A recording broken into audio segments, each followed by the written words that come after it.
Un certain homme magicien, faux prophète, juif, nommé Bar Jésus, était dans l'entourage du proconsul Serge Paul, homme intelligent.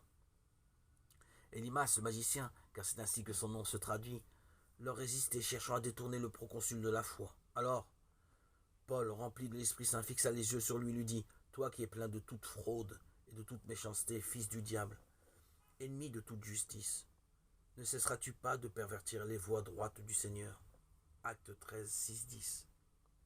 Dans le Nouveau Testament, nous avons un exemple frappant d'un faux prophète ayant plusieurs attributs propres aux adversaires de Dieu, de sa vérité. Cet imposteur, homme mauvais, s'est trouvé confronté à Paul et Barnabas à Paphos, à la cour du gouverneur romain de Chypre, Serge Paul. Celui-ci était un homme intelligent qui voulait entendre la parole de Dieu, verset 7.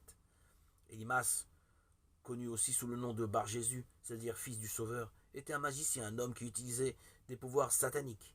Il n'y a aucun accord entre Christ et Satan. Aussi cet homme a-t-il essayé de détourner le proconsul de la foi.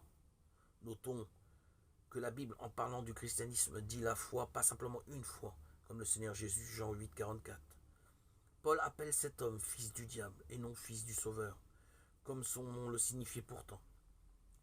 Plein de tromperies et de ruses, ennemi de toute justice, Élimas tournait en mal les voies droites du Seigneur. La Bible n'appelle pas tous les incrédules fils du diable, mais applique ce terme aux adversaires déclarés de l'Évangile. N'employons pas légèrement ce qualificatif. Le pouvoir du Seigneur est plus grand que celui de Satan. Le Seigneur a frappé cet adversaire d'une cécité physique qui s'accordait avec l'aveuglement de son mauvais cœur.